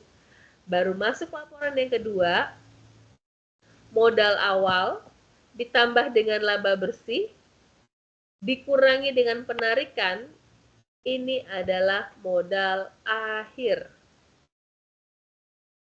Oke. Laporan yang ketiga, dari mulai laporan si perubahan modal ini, tadi ada angka 26.050. Ini kita bawa ke neraca atau ke balance sheet. Nah, neraca itu isinya adalah sebelah kirinya itu adalah seluruh aset. Sebelah kanannya tadi kewajiban dan ekuitas. Ini tadi mirip dong sama persamaan dasar akuntansi. Setuju ya? Setuju, Bu. Iya, jadi aktiva sebelah kiri, utang sama modal sebelah kanan. Perhatikan yang bagian modal. Nah, modalnya ini kita ambil dari laporan perubahan modal. Nah, kenapa di sini disebutin neraca? Karena neraca itu timbangan kan harus sama tuh kanan kirinya.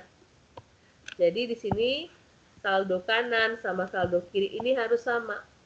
Bagaimana kalau nggak sama? Berarti pada saat tadi pengerjaan laporan-laporan sebelumnya ada yang salah hitung. Gitu ya.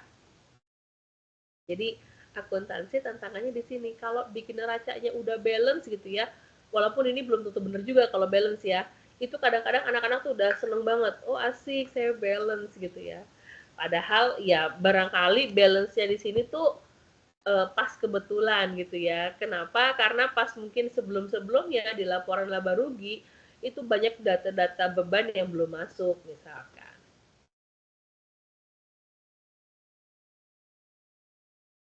Nah, neraca ini disajikan dengan menggunakan bentuk akun sebelah menyebelah.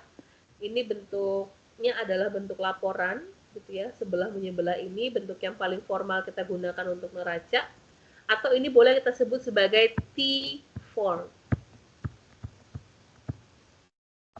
Kenapa dibilang sebagai T-form? Karena ini modelnya seperti huruf T. Ini atasnya sebagai topinya, gitu kan ya. Ini sebagai tiangnya ke bawah. Nah, kenapa disebut sebagai T-form? Itu bentuknya karena seperti huruf T. Kemudian, nah ini yang udah agak mulai ngejelimet, itu kalau udah mulai masuk ke laporan arus kas. Jadi kalau laporan arus kas ini, di dalamnya hanya berisi khusus yang transaksi kas aja. Jadi kan tadi kita ada tuh transaksi yang nggak bentuknya kas ya. Seperti tadi beli apa? Perlengkapan tapi ngutang gitu ya. Karena tadi dia ngutang, kita nggak masukkan di sini. Jadi yang boleh masuk, ini kas dari pendapatan gitu ya. Lalu dikurangi beban kepada kreditor tadi waktu kita melunasi utang. Lalu pas di investasi, tadi kita ada pembelian tanah misalkan seperti ini. Pas di pendanaan misalkan ya, kita terima investasi atau tambahan modal dari pemilik. Pemilik nambahin modal lagi, gitu kan. Lalu pemilik juga melakukan penarikan pribadi, berarti berkurang.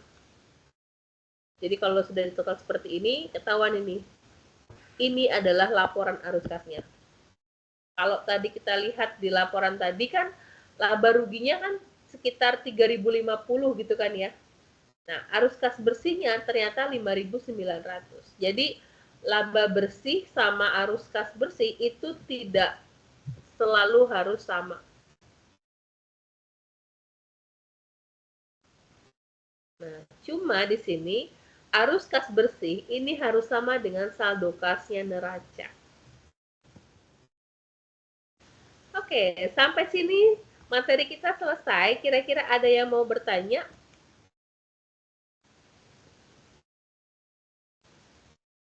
Kayaknya kita harus latihan kayaknya ya.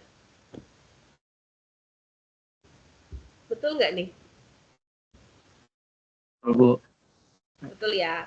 Oke, kita masih ada setengah jam kan sampai jam 10 ya. Kita buat latihan ya. Iya, Bu. Oke, saya ini semua tergabung di WhatsApp grup nggak nih? Yang WhatsApp grup dibentuk oleh teman-teman ini. Gabung, Bu. Tergabung, Bu. Gabung ya. Ini berarti saya share materinya di sana deh untuk soal ya.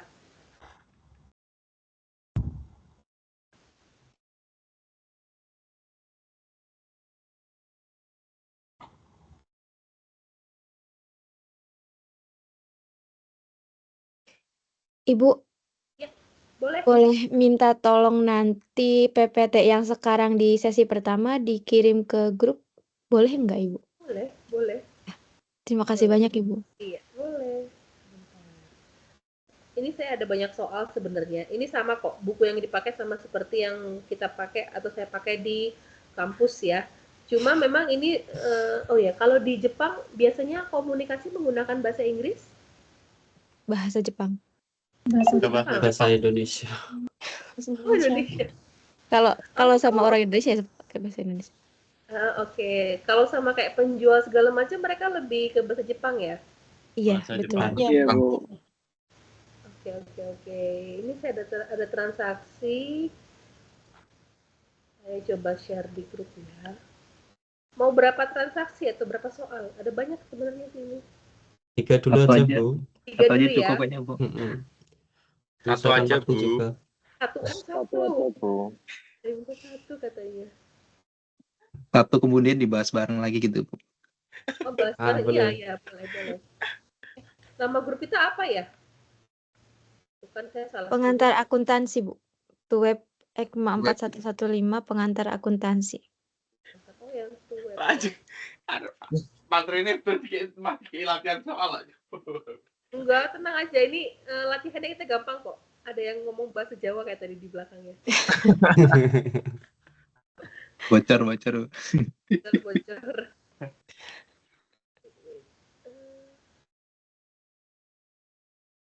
Karena ada grup tutor juga. Tadi saya salah masuk.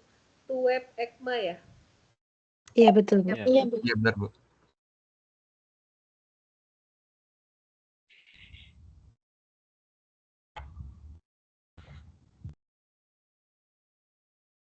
Apakah ada? Sudah diterima? Sudah, Bu. Sudah ya? Oke. Kerjakan yang paling mudah dulu. Yang pertama itu loh. Di situ ada accounting equation, exercise 14.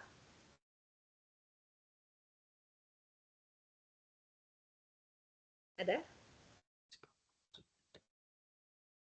Nah, coba ini paling gampang banget. 14 sampai dengan exercise 16. Ini modalnya atau basicnya cuma tadi. Harta sama dengan utang tambah modal. Contoh, 14 itu tentukan berapakah modal masing-masing perusahaan. Kalau di situ Coca-Cola ada asetnya sekian, ada utang sekian, berapakah modalnya? Gampang dong? Oke, saya kasih waktu 15 menit ya. Nanti kita tanya jawab di sini aja. Oke, silahkan. Saya off mic dulu.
Ini marcelingnya tadi.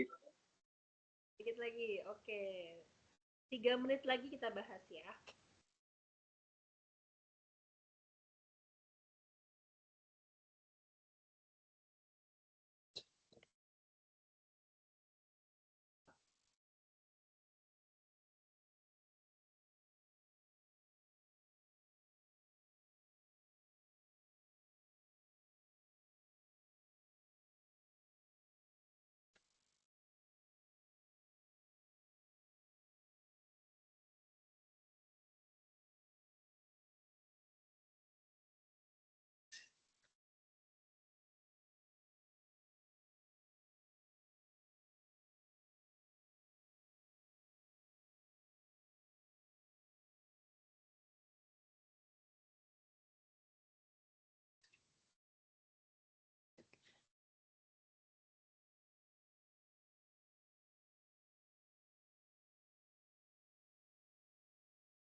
Iya.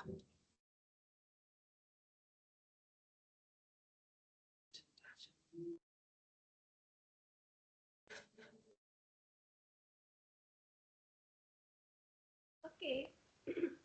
Sudah? Udah ya? Yuk, kita coba bahas. Nomor 1, yang Coca-Cola. Di sini kan kita punya aset liability, betul ya? Berarti berapakah ekuitasnya?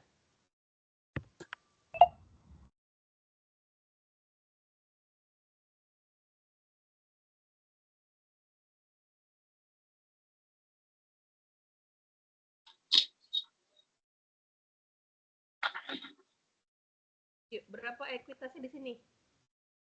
1 Coca-Cola. 16920. Dapat dari mana? Itu aset dikurangi Yang aset dikurangi tanggungan. Dikurangi hutang. Dikurangi tanggungan nggak sih? 963 dikurangin dengan 13,04. 13,43. Oke, ini kita kurangi. Yang PepsiCo? 14,43. Oke, ini di sini 7. 7. Kemudian 12 kurang 8, ini ada 4. 8 kurang 4, 4. 9 kurang 15,445 nggak sih? 15,447 ya. 447. Iya. Sampai sini atau sejauh ini akuntansi masih gampang ya? Mulai ngejelimet tapi. Belum ada mumetnya. Mulai ngejelimet. Iya, yang 17 Bu, agak ini tricky. Oh, sudah sampai 17. Oke, tapi 15 sama 16 oke dong ya? Ya, kita next. Belum ngitung malah. Belum ngitung. Katanya Intinya tadi sama 14 aja. Oh iya. Katanya 14 aja. 14 ya, betul. Nah, kan kadang-kadang mahasiswa itu ada yang 14-nya udah beres, dia langsung lanjut ke 15. Lanjutnya. Dengan 17 gitu ya. Oke. Yuk, kita lanjut ke yang berikutnya. 15 nih. Teknisnya kan sama ya. Pokoknya dikurangin gitu kan ya. Benar, Pak. Aja. Kurangin aja, betul. 16 nanti boleh dihitung sambil ini ya.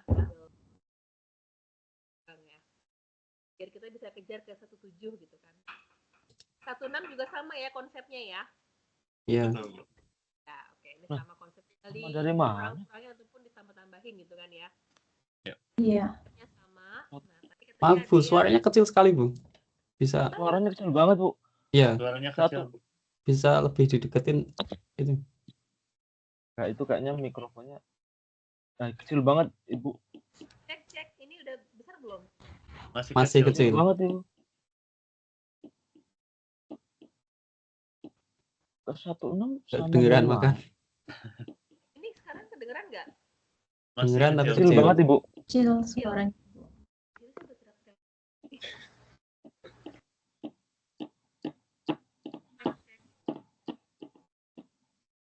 Masih kecil nggak? Masih kecil. Masih Ibu. Tadi sama yang tadi pas saya ngajar? Itu masih. Tadi masih oke. Cuma waktu nyampe ke 16 itu kecil suara Ibu. Oke. Berubah. 16 memang sama aja ya Mas Yan ya? Ada. Masih kecil Ibu. Kecil ya? Masih kecil Ibu. Emang 16 masih sama toh? Yang lain, guys? Kok aku nggak paham? Sama Kak. Tinggal masih sama. balik aja deh kayaknya. Kayaknya. Tinggal nyari yang X-nya aja. Tinggal dibolak. Nah, yo.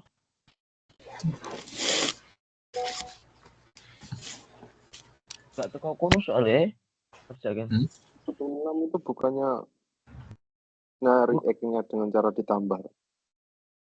Betul. Tinggal di. Iya dong. Iya, yang A kurangin itu loh, 250 ditambah 7. Betul. Berapa ini? Cek. 780. Masih Nanti kecil Ibu. keluarnya Masih kecil, Ibu. jadi X. Iya, Bentar, Bu. Gimana Mas? Gimana? 250 ditambah 780. Nanti hasilnya itu jadi X. Kayaknya sih gitu. Iya, nanti jadi Iya, aset. kayak gitu Mas. Oh, salah berarti sayanya. Terus Gak apa-apa yang B Mas, itu belajar kan. Susah dulu, 1 sampai 7 susah tuh. Tak kirain nggak gitu. X-nya itu dapat dari bisa bacanya. Cek, mohon izin apakah terdengar suara saya? Oh, masih Oke, Bu. kecil, Bu. Kecil Bu. Terdengar Bu, oke udah oke. Masih kecil, Oke deh. Bu. Next coba aja Bu, semuanya kita mikrofonnya bahas apa-apa, aja Bu. dimatiin soalnya. dulu aja. Nggak apa-apa Bu, kedengeran. Ya, Tapi gak apa-apa, Bu. yang lain silent kayaknya sih harusnya. Ya, yang lain. Oh, boleh Mas. Iya, oke, baik. Jadi tadi 16 ini sebenarnya sama aja kayak 14 dan 15. Itu kan posisinya kalau nomor A aja ya. Berapakah asetnya? Berarti kan tinggal liabilities ditambah dengan owners equity. Lalu untuk yang B, berapakah liabilities-nya? Itu artinya asetnya 125.000 kita kurangi dengan 39.500 di owners equity. Lalu untuk yang C, berapakah owners equity-nya? Itu sama dengan aset yang 60.000 kita kurangi dengan liabilities yang sebesar 7.500. Oke, jadi 14 sampai dengan 16 ini semua sama ya. Sekarang 17 nih yang agak berbeda. Tadi katanya ada yang sudah mencoba gitu kan ya. Contoh di sana, Donna Ahern itu adalah owner dan juga operatornya Omega, gitu kan. Di sana dia bilang bahwa Omega itu punya aset 760.000, kemudian punya utang 240.000. Yang A, berapakah modalnya Donna Ahern? Sama kayak tadi ya. Kita masukkan di sini aset sama dengan utang ditambah modal. Asetnya si Omega ini ada 760.000 sama dengan utangnya itu adalah 240. Berarti untuk pertanyaan yang A, berapakah ekuitasnya? Terjawab nggak?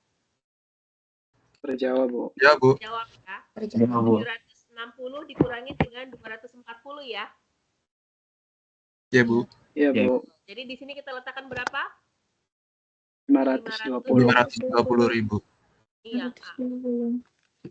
Yang B, Donna Ahern itu punya modal gitu kan ya katanya. Asumsikan asetnya nambah.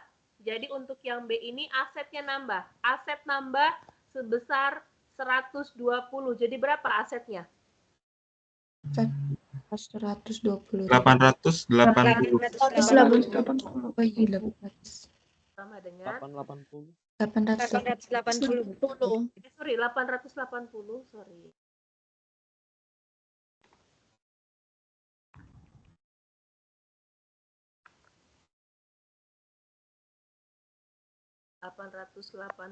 Sama dengan utangnya juga nambah 72.000. Jadinya di sini 12.000.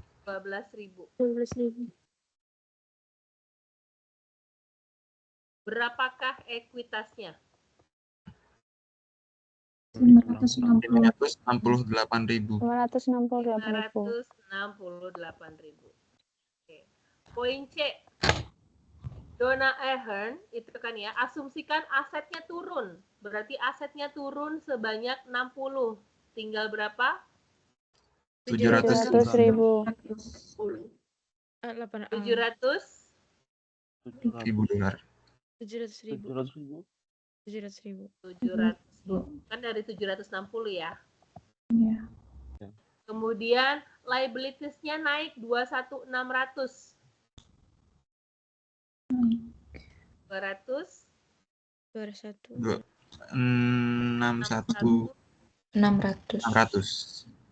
Berapakah ekuitasnya? Kan gitu ya? Iya. Setuju ya? Oke. Yang D. Donna Ahern katanya asetnya naik 100.000, jadinya 860 ya. Iya, Bu. Iya, 860. Kemudian liabilities-nya turun 38.400. Tinggal berapa di sini? 201.600. 200 1.600.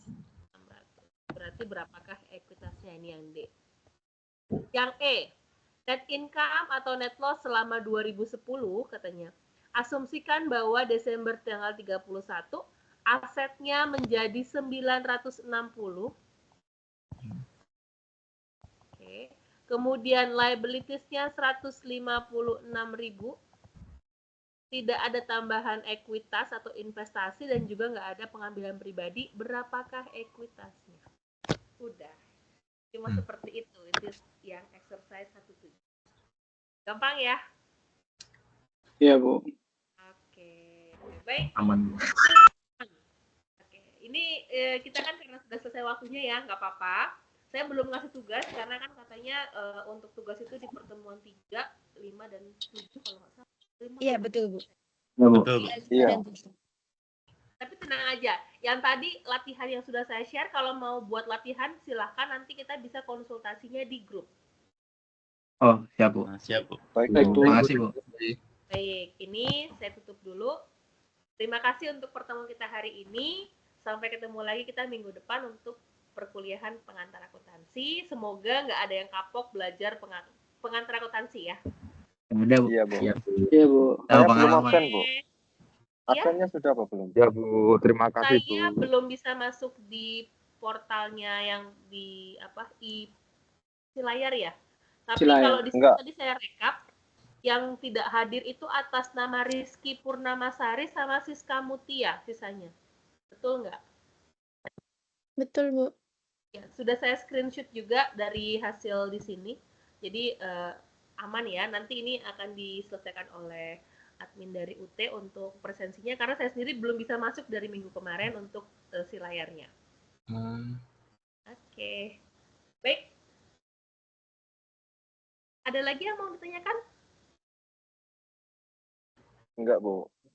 Belum ada. Oke, baik. Terima kasih untuk hadirin kalian hari ini. Sampai ketemu lagi minggu depan. Saya izin pamit untuk hari ini. Wassalamualaikum warahmatullahi wabarakatuh. Terima kasih, Bu. Makasih, Bu. Terima kasih. Selamat pagi. Selamat pagi. Selamat pagi, Ibu. Siang, Ibu. Oh iya, udah siang di sana ya.